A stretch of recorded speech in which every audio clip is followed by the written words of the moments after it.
Ganito po buhay namin sa Pinas. Pag ganito lang ng ganito, mag-abroad na lang ulit ako.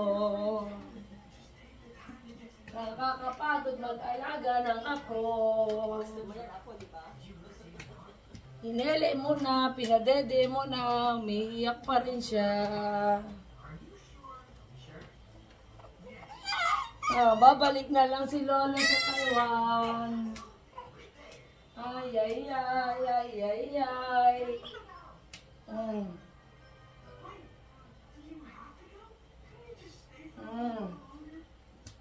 Ting! Ting!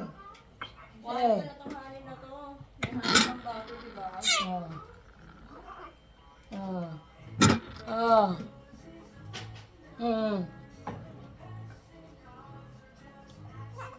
Panluluto sa islog? Pinaka-healthy mantika kasi.